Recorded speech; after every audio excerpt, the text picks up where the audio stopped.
Hi అండి, అందరికీ నమస్కారం. నేను మీ వేణుగోపాల్ రెడ్డి ఫ్రమ్ జోష్ ఇన్నోవేషన్స్ ప్రైవేట్ లిమిటెడ్. జనరల్గా ఎడ్యునైన్ యూట్యూబ్ ఛానల్ రాజకీయ అంశాలను ఎప్పుడూ ప్రస్తావన చేయదు. కానీ ఇది ఎందుకంటే ఇది ప్యూర్లీ అకాడమిక్ లైన్ మాత్రమే తీసుకున్నాం. Generally we would like to discuss issues related to students, parents and కాలేజీకి సంబంధించినటువంటి స్టేక్ హోల్డర్స్ మధ్య మాత్రమే మా ప్రయాణం ఇప్పటివరకు సాగుతూ ఉంది. కానీ అనివార్యంగా ఒక పొలిటికల్ టాపిక్ ఈరోజు డిస్కస్ చేయాల్సిన పరిస్థితి వచ్చింది. అదేంటంటే హైడ్రా ఏదైతే ఇప్పుడు మీరు అన్ని ఛానల్స్లో వేస్తూ ఉన్నారు, కానీ మనకేం సంబంధం, మనకు సంబంధం లేదు. రాజకీయంగా వాళ్ళు ఏదో చేసుకుంటూ ఉంటారు, కొట్టేసుకుంటారు. సార్ మీరు సామాజిక బాధ్యత లేదంటే మాకు ఎడ్యుకేషన్ ఛానల్, మేము ఎడ్యుకేషన్ గురించి మాత్రమే మాట్లాడతాం. కానీ ఈరోజు ఈ సందర్భాన్ని తప్పనిసరిగా డిస్కస్ చేయాల్సిన పరిస్థితి వచ్చింది. ఎందుకంటే ఇప్పుడు తెలంగాణ రాష్ట్రంలో ఇంజనీరింగ్ పాయింట్ ఆఫ్ వ్యూలో 100% టోటల్ అనుకున్నట్లయితే 30% మొత్తం రాష్ట్రంలో 30% స్టేక్ ఉన్నటువంటి Malla Reddy group of institutions and Palla Rajesh Reddy అంటే అనురాగ్ యూనివర్సిటీ, వీళ్ళదే ఎక్కువ స్టేకు. పల్లారాజేశ్ రెడ్డి కూడా కొంత స్టేక్ ఉంది. సో ఈ రెండు ఇన్స్టిట్యూషన్స్ని నెక్స్ట్ కమింగ్ 48 అవర్స్లో పడగొట్టేస్తారు అనేటువంటి వార్తలు అన్ని ఛానల్స్లో పుంకానుగా వస్తూ ఉన్నాయి. ఒకవేళ పడగొడితే దీనివల్ల మన విద్యార్థి లోకానికి జరిగేటువంటి నష్టం ఏంటి? వాళ్ళు FTL ఓన్లో కట్టుకున్నారా, రాజకీయం చేసుకున్నారా? So I'm not a politician, నాకు అది సంబంధం లేని సబ్జెక్ట్. కానీ ఒకవేళ పడగొడితే ఏం పడగొట్టేటువంటి అవకాశం ఉందని ప్రజలందరూ అనుకుంటున్నారు, టీవీ ఛానల్స్ వాళ్ళు చెప్తున్నారు. మీ క్లారిటీ కోసం, ఎందుకంటే మల్లారెడ్డి స్టూడెంట్స్ ఒక 70,000 మంది దీని మీద ఆసక్తిగా ఏం జరుగుతుందని భయపడుతూ, వాళ్ళకి ఏదైనా ఇబ్బంది జరుగుతుందేమోనని భయపడుతూ ఉన్నారు. ఒకవేళ అలాంటి సిచ్యువేషన్ కానీ వస్తే, ఒకవేళ మల్లారెడ్డి యూనివర్సిటీకి సంబంధించి, అదేవిధంగా మల్లారెడ్డి మెడికల్ కాలేజీకి సంబంధించి కొన్ని భాగాలను కూలగొడతారని చెప్పేసి కొన్ని టీవీ ఛానల్స్ వాళ్ళు వేస్తూ ఉన్నారు. సో మల్లారెడ్డి యూనివర్సిటీ బిల్డింగ్ పడిపోతుంది అని చెప్పేసి నెక్స్ట్ 2 డేస్లో పడగొట్టేస్తారని చెప్పేసి చాలామంది కథనాలు ప్రసారం చేస్తూ ఉన్నారు.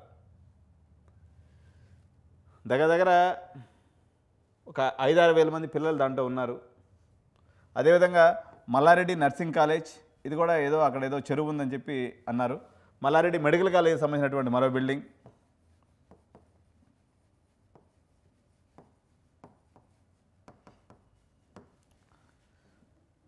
మల్లారెడ్డి యూనివర్సిటీకి సంబంధించినటువంటి బిల్డింగ్ ఏదైతే మైసమ్మగూడలో ఉందో అదొకటి. అదేవిధంగా సూరారంలో ఉన్నటువంటి మల్లారెడ్డి నర్సింగ్ కాలేజ్ అనుకోండి, మల్లారెడ్డి మెడికల్ కాలేజ్ అనుకోండి, దీనికి సంబంధించిన బిల్డింగ్ ఏదో కొంత భాగం, నర్సింగ్ కాలేజ్ మొత్తం పగలగొడతారని, మల్లారెడ్డి మెడికల్ కాలేజీలో కూడా కొంత భాగాన్ని కూలగొడతారని చెప్పేసి వార్తలు పుంకాలుగా వస్తూ ఉన్నాయి. దాదాపు అన్ని టీవీ ఛానల్స్లో కూడా ప్రసారం చేశారు. సరే, ఇది చాలా సెన్సిటివ్ విషయం అని చెప్పేసి మనం ఇప్పటివరకు తగిలించుకోలేదు. కానీ స్టిల్ ఈ యొక్క ప్రాబబిలిటీ నెక్స్ట్ 48 అవర్స్లోగా జరిగిపోద్దని చెప్పేసి చాలామంది లీకుల మీద లీకులు మనకి ఇస్తూ ఉన్నారు. ఇదంటూ జరిగితే ఇది విద్యార్థుల మీద తీవ్ర ప్రభావం పడేటువంటి అవకాశం ఉంది. ఎందుకంటే మల్లారెడ్డి యూనివర్సిటీలో 6-7 వేల మంది పిల్లలు ఉన్నారు. మల్లారెడ్డి నర్సింగ్ కాలేజీ, మెడికల్ కాలేజీలు కానీ తీసుకున్నట్లయితే ఇది కూడా పెద్ద వ్యవస్థ. దీనివల్ల మల్లారెడ్డి లాంటి వ్యాపారంలో ఆయన ఎడ్యుకేషన్ బిజినెస్గా ఆయన కొనసాగిస్తూ ఉన్నాడు కాబట్టి మొత్తం వాళ్ళ వ్యవస్థ అంతా డిస్టర్బ్ అయిపోతుంది. సహజంగా ఈ ఇంపాక్ట్ రిమైనింగ్ మొత్తం ఫ్యాకల్టీ మీద ఉంటుంది, రిమైనింగ్ కాలేజీల మీద ఉంటుంది. ఎందుకంటే ఓనర్ యొక్క సైకలాజికల్ బ్యాలెన్స్ లేకపోతే ఆయన యొక్క ప్రెషర్ తట్టుకోలేనప్పుడు మరి మల్లారెడ్డి గ్రూప్స్ ఏమవుతాయా, అసలు అవి ఉంటాయా, లేకపోతే రేవంత్ రెడ్డి గారి ప్రభుత్వం వాటిని కనుమరుగు చేసేటువంటి అవకాశం ఉందా? ఎందుకంటే వాళ్ళకు ఉన్నటువంటి పొలిటికల్ యాంగిల్, లేకపోతే మల్లారెడ్డి FTL ల్యాండ్లో భూములు కట్టుకున్నాడు, వాటికి సంబంధించినటువంటి టెక్నికాలిటీస్ నాకైతే ఏం తెలియదు. కానీ బట్ పిల్లలైతే చాలామంది దీనివల్ల ఎఫెక్ట్ అయ్యేటువంటి అవకాశం ఉంది. ఇకపోతే పల్లారాజేశ్ రెడ్డికి సంబంధించినటువంటి నాదం చెరువు అనేదాన్ని ఒకదాన్ని కబ్జా చేసి ఆయన నీలిమ మెడికల్ కాలేజీలో బిల్డింగ్లు కట్టినాడని చెప్పేసి, Neelima medical college hostel buildings అనుకుంటా, నేను విజువల్స్ చూస్తూ ఉన్నాను.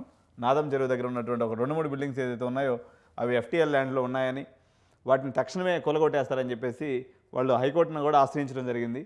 సో ఈ 2 కాలేజీలకు కూడా నోటీసులు రావడం కూడా జరిగిందని చెప్పేసి వార్తలు వస్తున్నాయి. సో వాటి యాజమాన్యాలు ఎలా ఎదుర్కొంటారనేది పక్కన పెడిస్తే ఎడ్యునైన్ ఓన్లీ స్టూడెంట్ యొక్క పర్స్పెక్టివ్ని మాత్రమే ప్రజెంట్ చేస్తుంది. స్టూడెంట్స్ పడేటువంటి ఇబ్బందులు ఏంటి, గవర్నమెంటు ప్రభావితం చేసేంత పెద్ద మనిషిని నేను కాకపోయినప్పటికీ విద్యార్థి లోకానికి మీరు ఒక ఆల్టర్నేటివ్ చూపించి పని చేస్తే బాగుండేది. ఒకవేళ మల్లారెడ్డి యూనివర్సిటీ బిల్డింగ్ పడగొడితే, ఎందుకంటే సుప్రీంకోర్టు గైడ్లైన్స్ ప్రకారం ఎఫ్టీఎల్లో కానీ ఎవరైనా కానీ కబ్జా చేసి కానీ ఎఫ్టీఎల్లో కానీ బఫర్ జోన్లో కానీ బిల్డింగ్లు కడితే వితౌట్ నోటీస్ కూల్చేయొచ్చని సుప్రీంకోర్టు జడ్జిమెంట్ ఉంది. అటువంటి బిల్డింగ్లు ఉన్నటువంటి పరిస్థితుల్లో ఏఐసిటీ పర్మిషన్స్ ఇచ్చింది, గతంలో ఉన్నటువంటి ప్రభుత్వాలు పర్మిషన్స్ తెచ్చుకున్నారు, వాళ్ళు ఏదో కట్టుకున్నారు, మేనేజ్ చేసుకున్నారు. వేల మంది ఇప్పుడు బీద మధ్యతరగతి విద్యార్థులు ఆ యూనివర్సిటీలో జాయిన్ అయ్యి చదువుకుంటూ ఉన్నారు. మరి 6,000 మంది పిల్లల భవిష్యత్తు ఏంటి? అది మెడికల్ కాలేజ్ అంటే పెద్దవాళ్ళకి సంబంధించినటువంటి వ్యవస్థ. కానీ మల్లారెడ్డి యూనివర్సిటీలో ఎవరైతే చదువుతున్నారో వాళ్ళైతే నిరుపేద పిల్లలు 1,00,000-1,50,000 కట్టుకొని ఏదో బతుకు జీవుడు అంటే బతుకుతూ సప్పో చేసి తీసుకొచ్చుకున్నటువంటి తల్లిదండ్రులందరూ కూడా ఈ మల్లారెడ్డి యూనివర్సిటీలో జాయిన్ చేస్తున్నారు. సో ఇప్పటికే ఒక రకంగా చెప్పాలంటే మల్లారెడ్డి గ్రూప్ ఆఫ్ ఇన్స్టిట్యూషన్స్ మీద కానీ మల్లారెడ్డి ఫ్యామిలీకి సంబంధించినటువంటి ఇన్స్టిట్యూషన్స్ మీద కానీ ప్రభుత్వం ఉక్కుపాదం మోపిందని చెప్పాలి. ఎందుకంటే వీళ్ళకి రావాల్సినటువంటి 7,000 సీట్లని ఇది ఎటుపోయినాయో తెలియదు, కోట్లలో నలుగుతూ ఉంది. దీనివల్ల మనం 4th ఫేజ్ వస్తుందని ఎక్స్పెక్ట్ చేశాము. కానీ ప్రభుత్వం యొక్క స్పీడ్ చూస్తూ ఉన్నట్లయితే ఒక పక్క గండిపేటలో కూడా, లేకపోతే హైదరాబాద్లో వివిధ ప్రాంతాల్లో డెమాలిషన్ వర్క్ అనేది నడుస్తూ ఉంది. హైడ్రా ఐపీఎస్ ఆఫీసర్ రంగనాథ్ గారి ఆధ్వర్యంలో. మరి చట్టం ఏం చేస్తుంది, పిల్లలకి ఎటువంటి పరిస్థితిని వాళ్ళు కల్పిస్తారు, ఈ పిల్లలందరినీ ఎట్లా రిహాబిలిటేట్ చేస్తారు? రేపొదయం కృష్ణాష్టమి పండుగ ఉంది, రేపొదయమే పడగొడతారని కొంతమంది చెప్తూ ఉన్నారు. సో ఆల్రెడీ మల్లారెడ్డి గ్రూప్లో మనం డిస్కస్ చేసాం. ఎంఆర్ఐటిఎస్ అనే కాలేజీ, ఈ కాలేజీ ఎడిపోయిందో ఎవరికి అర్థం కావట్లేదు. దీంట్లో దాదాపు 1,400-1,500 ఇంటేక్ ఉండే, కౌన్సిలింగ్లో లేదు, మేనేజ్మెంట్ సీట్లు లేదు. ఈ కాలేజీ ఏదో మెర్జర్ పెట్టుకున్నారు, మొత్తానికి కాలేజీ కాలగర్భంలో కలిసిపోయింది. ప్రజెంట్ ఆయన యొక్క పరిస్థితి ఏంటో తెలియదు. ఈరోజు మల్లారెడ్డి యూనివర్సిటీ పరిస్థితి కూడా అదే కాబోతుందా? ఒకవేళ అయితే మల్లారెడ్డి యాజమాన్యం ఎటువంటి చర్యలు తీసుకోబోతుంది?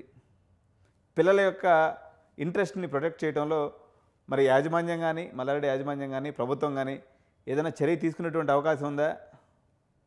లేక ఇదే ఫ్లోలో మల్లారెడ్డి గ్రూప్ అంతా కూడా స్ట్రింక్ అయిపోయే అవకాశం ఉందా అనేది కూడా నాకైతే అర్థం కావట్లేదు. నేను లాస్ట్ టైం వీడియోలో చెప్పినట్టుగా దగ్గర 70,000 మంది పిల్లలు ఉన్నారు. మనము కొంచెం లీగ్గా ఇచ్చినట్లయితే, అంటే మల్లారెడ్డిలో ఒక బిల్డింగ్ కూలిపోయింది అనుకోండి, సోషల్ మీడియాలో ఒక వర్గమో లేకపోతే కొంతమంది పిల్లలందరూ ఏం చేస్తారంటే అమ్మ మల్లారెడ్డిని అంతా కూల్చేస్తారేమో అని భయభ్రాంతులకు గురయ్యేటువంటి అవకాశం కూడా కనిపిస్తుంది. సో ఈ 70,000 మంది పిల్లలు, వాళ్ళ తల్లిదండ్రులు ఇంక వేరే ఆల్టర్నేటివ్ లేక సరే అక్కడ చేరారు. నాకైతే నిజంగా చాలా బాధగా ఉంది, ఆందోళనగా ఉంది. ఎవరో యొక్క పర్స్పెక్టివ్లో ఆ యొక్క పిల్లలు, ఆ యొక్క తల్లిదండ్రుల పర్స్పెక్టివ్లో మల్లారెడ్డి ఎడిపోయినా పల్లారెడ్డి ఎడిపోయినా నాకు పోయేది వచ్చేది ఏం లేదు.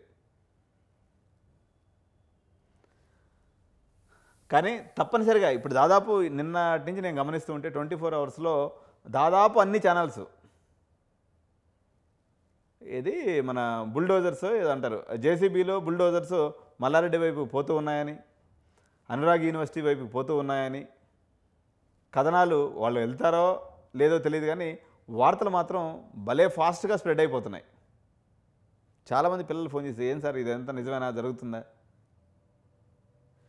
ఒకటి తల్లిదండ్రులకి విద్యార్థులకు నేను చెప్పేది, శకం భూముల్లో మల్లారెడ్డికి సంబంధించి ఓవరాల్గా ఇబ్బందికర పరిస్థితులు కనిపిస్తున్నాయి. ఎందుకంటే వాళ్ళకి ఏఐసిటీ అప్రూవల్ ఇచ్చిన తర్వాత, జేఎన్టీ అప్రూవల్ ఇచ్చిన తర్వాత కూడా వాళ్ళకి న్యాయంగా రావాల్సినటువంటి ఇంటేక్ని కూడా ప్రభుత్వం కట్ చేసేసింది. ప్రిడిక్షన్కి అందకుండా, అంచనాలకు అందకుండా ప్రస్తుత తెలంగాణ ప్రభుత్వం యొక్క తీరు అనేది ఉంది. మరి రేవంత్ రెడ్డి గారు నిన్న చెప్తూ కూడా పేదలకి ఇబ్బంది కలగకుండా చూసుకుంటామనే మాట చాలామంది ప్రభుత్వ నాయకులు కూడా చెప్తూ ఉన్నారు. మల్లారెడ్డి మీద చర్య తీసుకుంటే మల్లారెడ్డి యొక్క ఆస్తుని స్వాధీనం చేసి మీరు రాష్ట్ర ప్రభుత్వం ఆధీనంలో పెట్టుకొని మీరు నడిపించడం తప్ప, మీరు సడన్గా ఇప్పుడు ఈ నిర్ణయం తీసుకుంటే ఆ పిల్లలు ఎక్కడ పోయి చదవాలి, వాళ్ళ అకాడమిక్ ఇయర్ పరిస్థితి ఏంది, ఆ తల్లిదండ్రుల యొక్క గోస ఏంది, మీరు ఆలోచన చేస్తున్నారా లేదో నాకు తెలియదు. ఇప్పుడు పల్లరాజేశ్వరి బిల్డింగ్స్ అంటే బహుశా దాంట్లో ఆక్యుపెన్సీ లేనట్టుంది, అవి ఇప్పుడే కొత్తగా కట్టిన బిల్డింగ్స్ ఉన్నట్టున్నాయి. కానీ మల్లారెడ్డి కాలేజెస్లో ఆల్మోస్ట్ అన్ని కాలేజెస్లో కూడా పిల్లలు ఉన్నారు. మీరు నర్సింగ్ కాలేజ్ పడగొడితే నర్సింగ్ కాలేజీలో దగ్గర ఒక 500 మంది పిల్లలు ఉంటారు. వాళ్ళు ఎటుపోవాలి? ఇప్పటికిప్పుడైతే మల్లారెడ్డి తప్పు చేసింది కాబట్టి మల్లారెడ్డి చెరువు కబ్జా పెట్టుంటాను, ఎఫ్టీఆర్లో పెట్టుంటాను, మీరు కొలగొట్టేస్తారు, బాగానే ఉంది. ఈ పిల్లలకు సంబంధించినటువంటి ఆల్టర్నేటివ్ మల్లారెడ్డి చూపించమని చెప్పేసి ఏమన్నా చెప్తారా? ఒకవేళ చూపించడం ఇప్పుడు వాళ్ళకి అకాడమిక్ సెషన్ సీరియస్గా నడుస్తూ ఉంది.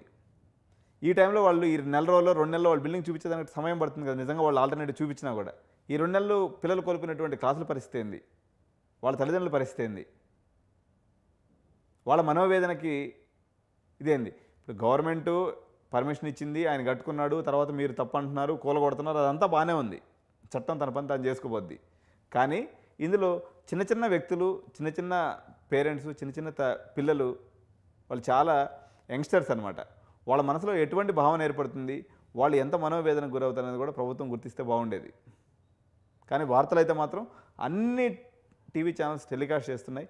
కానీ ఒక స్టూడెంట్కి సంబంధించినటువంటి కన్సర్న్ తెలియజేసేటువంటి ఛానల్గా మేము మాత్రం ఓన్లీ స్టూడెంట్ పర్స్పెక్టివ్ని మాత్రమే దీంట్లో మీ ముందు ఉంచుతున్నాం. పేరెంట్స్ మీ ఒపీనియన్ని కామెంట్స్ రూపంలో తెలియజేయండి. ఎందుకంటే మల్లారెడ్డి గ్రూప్లో CMR, MLR, IRE, Saint Martin's ఏదైతే ఉన్నాయో ఈ కాలేజీలో సీట్లన్నీ కోల్పోయారు. పేరెంట్స్ అందరూ కూడా మనకి పర్టికులర్గా ఈ షేర్లింగంపల్లి మున్సిపాలిటీ, అదేవిధంగా మేడ్చల్ మున్సిపాలిటీ, ఈ సరౌండింగ్స్లో ఉన్నటువంటి పేరెంట్స్ అందరూ సీట్లు లేక ఒక పక్కన తిరుగుతూ ఉన్నారు. మరో పక్క ఈ యొక్క పడగొట్టేస్తారు.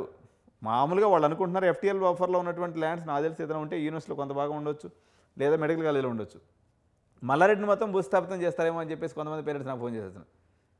మరి నాకైతే తెలియదండి, వాళ్ళు ఏం భూస్థాపితం చేస్తారో, వీళ్ళు ఏం తప్పులు చేస్తారో మనకు ఎలా తెలుస్తుంది? కానీ మీడియా ఛానల్స్, పత్రికలు అయితే మాత్రం అంటే కంటిన్యూస్గా లైవ్ వేస్తున్నాయి అనమాట. కూలిపోబోతుంది మల్లారెడ్డి, అది మల్లారెడ్డి కాలేజీ, నందాగ్ యూనివర్సిటీని కూల్చేయబోతున్నారని చెప్పేసి పుంకానుపుంకాలుగా కథనాలు వస్తున్నాయి. మల్లారెడ్డి స్టూడెంట్స్ కానీ, పేరెంట్స్ కానీ, తెలంగాణ సమాజంలో ఉన్నటువంటి మేధావులు కానీ నా ఛానల్ ఎవరైతే చూస్తున్నారో మీ యొక్క అభిప్రాయాన్ని కామెంట్స్ రూపంలో తెలియజేయండి. మనం పెద్ద ఎత్తున క్యాంపెయిన్ రన్ చేసాం, వై వాంట్ 4th ఫేజ్ అని. మన యొక్క ఆలోచనలను కానీ లేకపోతే మన విధానాలను కానీ ఎవరో వినేటువంటి పరిస్థితి అయితే లేదు. స్టిల్ మనకిచ్చినటువంటి వాక్ స్వాతంత్రం మేరకు మనకున్నటువంటి కన్సర్న్ తెలియజేయటం నా బాధ్యత కాబట్టి నేను ఇంతవరకు చెప్పదలుచుకున్నా. సో మీరైతే మీ అభిప్రాయాలను వీడియో కింద కామెంట్స్ రూపంలో తెలియజేయండి. Thank you so much. Bye bye.